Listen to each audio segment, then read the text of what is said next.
Here we go. 5, 6, and... Masuk ke bioskop dengan perasaan yang sangat-sangat bahagia karena saya fans berat franchise Karate Kid.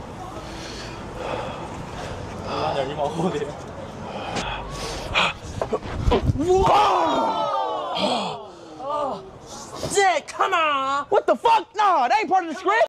Plus lagi gua seorang atlet bela diri.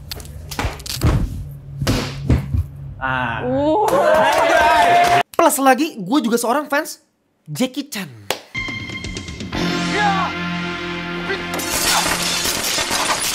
Lengkap sudah kan? Kalian bisa bayangkan ya, sebahagia apa perasaan saya ketika masuk ke pintu bioskop membeli tiket Karate Kid Legends. Tapi ketika saya keluar setelah menonton film ini, gue cuma bisa teriak, "Kon!" Oke, jadi gini ya konteksnya ya. Sebenarnya beberapa ngelantur cops sudah pada memperingati gue gitu di DM Instagram, dan teman-teman gue juga beberapa udah ada yang ngomong ke gue kalau misalnya film ini tuh jelek. Tapi seperti biasa saya denial ya. Saya tidak mudah percaya dengan perkataan orang lain. Ya separah-parahnya film ini ya palingan jadi film yang B aja gitu secara kualitas. Tapi ya come on, secara fanservice ini gila banget. Ya ibarat Spider-Man No Way Home gitu. Film yang mediocre, tapi ketika kita tonton ya tetap happy-happy aja. Ya oke lah, gue kayak nothing tulus gitu nonton film kayak beginian. Apalagi di sini ada Om Jackie, bos. Jangan lupa di sini ada Om Jackie. Ya separah-parahnya film Jackie Chan, sejelek apa sih gitu. Dan jangan lupa juga, karakter yang dimainkan Jackie Chan di film ini adalah karakter yang sama dengan karakter di film Karate Kid tahun 2010, yaitu the one and only, the myth, the legend himself, Mr. Han, yang kemungkinan besar sangat-sangat menyesal telah mengajari seorang anak kecil yang ketika tumbuh dewasa memakai istana di kepalanya. Ya pokoknya poin yang gue pengen sampaikan di sini adalah ini Mr. Han yang udah kita nggak lihat selama 15 tahun gitu. Dan yang paling mind blowing lagi, kenapa gue begitu excited menonton film ini, karena Karate Kid 2010 yang pada awalnya hanya merupakan remake dari film Karate Kid tahun 1984 yang versi original, yang beneran karate bukan kungfu-kungfuan. Ternyata film Karate Kid yang 2010 yang versi remake ini satu universe sama Karate Kid 1984 yang udah punya beberapa sequel juga, dengan total franchise itu berarti udah ada 3 film dengan satu film sampah berarti ya. Dan artinya film Karate Kid 2010 ini satu universe juga dengan series Cobra Kai-nya Netflix nih, yang secara timeline series Cobra Kai ini mengambil latar 34 tahun setelah Karate Kid 1984, yang karakter utamanya jadi switch tuh. Yang dulu karakter utamanya adalah Daniel San. Di series Cobra Kai, sekarang karakter utamanya adalah si Johnny Lawrence alias si tukang bully yang di Karate Kid versi original. Ibaratnya kalau misalnya kalian cuma nonton, kalau kalian Gen Z ya nontonnya Karate Kid 2010 doang, musuhnya Shawn Parker tuh si Jaden Smith itu kan si Chen ya, atau Cheng, gue lupa tuh. You wanna fight? You wanna fight? You wanna... Nah karakternya dia kalau misal di versi originalnya itu namanya si Johnny Lawrence. Nah Johnny Lawrence ini ketika kalah di turnamen All Valley di final sama si Daniel San, hidupnya diceritakan hancur lebur gitu ya. Dan ya itu diceritakan di series Cobra Kai. Dan saya sangat-sangat cinta sekali sama series yang saat ini gue bilang bagus banget men. Kalau lu belum nonton series Cobra Kai langsung nonton di Netflix lah ya. Maka dari itu awalnya tuh gue berpikir ya, mungkin film yang satu ini kebanyakan orang nilai jelek gitu karena ya kebanyakan Gen Z nggak nonton Karate Kid versi original gitu. Kenapa gue bisa bilang kayak begini? Karena lagi-lagi gue selalu bilang gue perwakilan Gen Z. Gue umur 23 dan gue punya pengalaman ketika ngobrol sama teman-teman gue yang seangkatan gue, itu pada nggak nonton Karate Kid versi original. Bahkan mereka nggak tahu kalau misalnya Karate Kid 2010 yang kebanyakan pasti nonton tuh yang versi Jackie Chan sama Jaden Smith itu cuma remake. Mereka nggak tahu. Dan gue paham sih sebenarnya kenapa hal ini bisa terjadi, karena ya 1984 ya, Indonesia masih zaman apa ini? Dan ketika zaman makin berkembang ya, Karate Kid 1984 itu kan secara visual masih jadul ya. Dan gue ngerasa sih kayak anak-anak zaman sekarang Gen Z, Gen Alpha yang udah kebanyakan nonton film yang bening-bening, yang kinclong, jernih begitu, nggak betah nonton film zaman dulu gitu. Makanya yang terjadi adalah orang nggak tahu nih Karate Kid yang dulu, yang original. Nah makanya fanservice di film ini nggak nyampe, dan mungkin makanya langsung pada bilang jelek nih film gitu. Awalnya gue berpikir seperti itu, dan dalam hati gue, ya gue kan nontonin semua franchise Karate Kid ya, gue fans berat ya, jadi udah pasti gue nggak mungkin kecewa. Jijik banget gue ngeliat gitu. Ya oke lah, mungkin gue bakal nilai jelek nih kalau misalnya dari segi kualitas jelek, tapi pasti at least gue bahagia kan. Lupa Anda Timothy gitu nontonnya kan. Dan bener aja di menit pertama gue menonton film ini langsung dikasih satu scene Daniel LaRusso muda sama Mr. Miyagi yang pemerannya sebenarnya udah meninggal kan. Dan gue bingung nih proses pembuatannya gimana. Kayaknya ini nggak pakai deepfake sama sekali, dan kemungkinan besar mungkin dia nyomot dari film Karate Kid yang jadul tapi dimodifikasi atau gimana. Gue juga terheran-heran sih sama scene di awal ini, kok bisa dibuat lagi nih kayak balik ke masa lalu, persis bener-bener kayak di masa lalu gitu, dengan rumah ikoniknya, mobil ikoniknya, dan itu menurut gue aduh nostalgic banget gitu. Gue fan service mampus gitu nontonnya. Dan di scene pertama itu kita dikasih eksposisi langsung untuk menjelaskan kenapa Karate Kid yang original sama yang versi 2010 itu bisa terkoneksi. Dan ini alasannya agak maksa sebenarnya, cuman di awal gue nggak ada masalah lah ya. Pokoknya katanya kan kalau kalian inget logo Miyagi-Do itu kan ada logo pohon bonsai gitu kan. Nah dari situ katanya filosofinya adalah one tree two branch gitu, satu pohon dua cabang. Dua cabang ini melambangkan dua bela diri yang berbeda gitu, yang satu karate yang satu kungfu, karena katanya dulu Mr. Miyagi pernah ketemu Mr. Han pas masih muda terus saling belajar gitu. Kayak gue kayak anjing, kayak dulu kagak ada begini ya. Two branches, one tree. Tapi lagi-lagi saya masih dalam fase denial.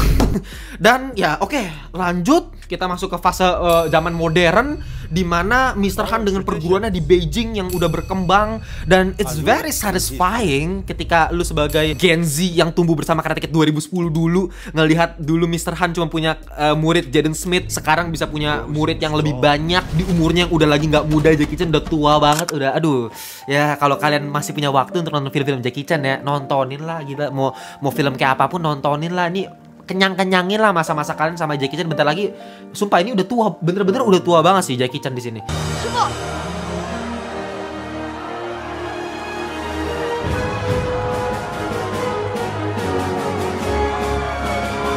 Dan secara visual pun ya, gambarnya terlihat sangat crispy gitu. Dari yang awal gue udah notice tuh, dari awal pertama kali nonton, wih ini aspek rasionya pakai aspek rasio 1,85 banding 1. Yang memang terlihat sangat luas dan cocok sekali ketika kita bikin film yang action, yang martial arts, yang butuh koreografi yang luas gitu. Lompat, tendangan itu bisa kelihatan semua karena jauh lebih luas ya secara aspek rasio.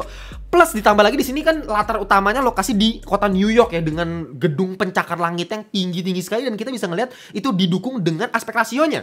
Ditambah lagi ya, kalau misalnya kalian lihat color gradingnya nyaman di mata, koreografi fighting sequence juga asik, lebih kerasa anak muda dengan kombinasi slow-mo, pergerakan kameranya juga cakep, lebih modern dibandingkan film-film martial arts klasik. Terus habis itu nanti ada animasi 2 dimensi. Bahkan dari segi musiknya juga ya, ini yang menurut gue amazed banget, yaitu fusion ya antara instrumen modern kayak synthesizer, drum trap gitu ya, untuk mewakili dunia modern masa kini di film ini gitu ya, dan mewakili karakter Li Fong yang ya anak Gen Z atau Gen Alpha bahkan gue nggak tahu juga. Tapi dikombinasikan juga dengan instrumen Asia tradisional seperti shakuhachi ya, suling Jepang, erhu, biola Cina, atau kecapi Cina, guceng tuh kalau nggak salah namanya ya. Yang dimana ini mewakili warisan budaya tradisional martial arts-nya Mr. Han, yaitu kungfu dari Tiongkok, dan Mr. Miyagi yang mewakili karate yang berasal dari Jepang. Dari tadi bilang bagus-bagus aja di film, kenapa lu bilang sampah di film? Oke, nah sekarang baru nih kita masuk ke menu utama kita hari ini bos ya. Langsung to the point, nggak usah banyak bacot basa-basi. Fase hancur lebur, tidak bersisa. Bahkan aspek-aspek teknis tadi yang cukup positif yang gue temukan itu tidak bisa mengangkat sama sekali film ini untuk nyampe ke level mediocre pun nggak bisa menurut gue. Ya sebenarnya ya, gue tuh udah punya feeling dari awal. Setelah gue selesai nonton film ini, gue langsung berpikir, ya gue nggak tahu ya sutradara awalnya, gue nggak tahu, gue belum cek ya, bahkan di kredit tuh gue nggak sempat lihat juga sutradara itu siapa. Cuma gue tuh udah berpikir, ini fix banget, ini fix 100% film ini sutradaranya baru pertama kali bikin film. Gue jamin gitu, gue tanpa gue tahu ya sutradara siapa. Dan ketika gue cek, bener bener. Cuman ya memang sutradaranya emang udah pernah beberapa kali bikin TV series, tapi ini adalah film layar lebar pertama dia. Pantes aja fasenya amburadul. Karena lagi-lagi format TV series sama film itu berbeda total gitu. Gimana penulisan cerita berbeda total. Kalau dalam sebuah series ya, terutama apalagi yang long run gitu, 3 season, 4 season, 5 season, atau kayak Game of Thrones gitu, 8 season anjing, ya kan? Itu punya banyak sekali waktu untuk ngasih arc karakter gitu, untuk menulis karakter, kasih development karakter, kasih hubungan karakter sama si A, sama si B, sama si C gitu ya. Belum kalau satu episode tuh bisa 40 menit gitu, misalnya kayak The Last of Us misalnya gitu. Lah kalau film ya lu cuma punya waktu 2 jam. 2 jam lu harus bisa bikin cerita dari 0 sampai klimaks. Udah gitu doang gitu. Dengan ya formatnya biasa, formulanya adalah 8 sequence ya, dibagi jadi 3 act. Ya film ini sebenarnya gue yakin kok ya disusun berdasarkan 8 sequence standar kok. Kelihatan, kerasa gitu. Mulai dari pengenalan karakter Li Fong, terus ada konflik dikasih di awal sama ibunya. Ibunya nggak mau si Li Fong belajar bela diri karena punya trauma di masa lalu. Abis itu mereka pindah nih ke kota New York, dari Beijing pindah ke New York, ketemu keluarga baru lagi, mulai hidup baru. Terus si Li Fong menemukan kebahagiaan lagi karena mengajari seseorang di situ gitu. Kembali melakukan hal yang dia suka, yaitu bela diri. Tapi abis itu ada kejatuhan, fall. Abis kejatuhan nanti ada rising lagi dengan memenangkan turnamen di akhir cerita, final, klimaks.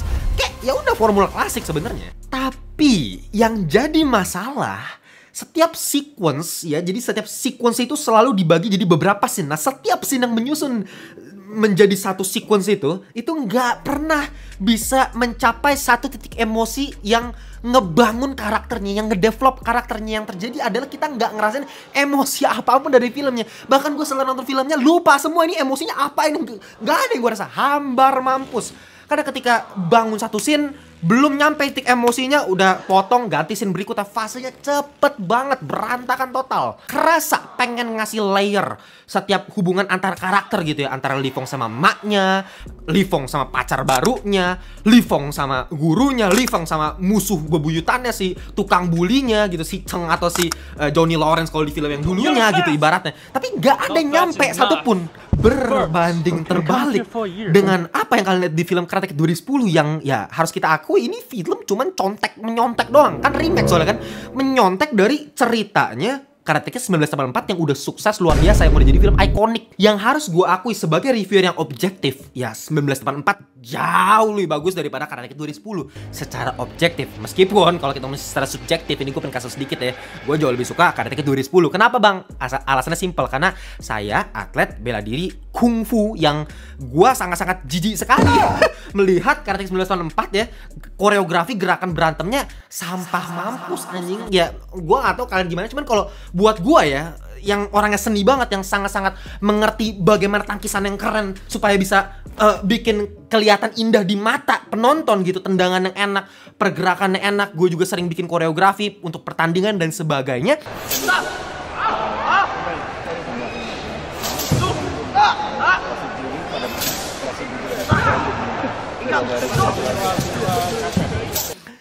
Ketika ngelihat Karate 1984 komen karate kayak kayak anjing sama banget, jijik banget gue ngeliat.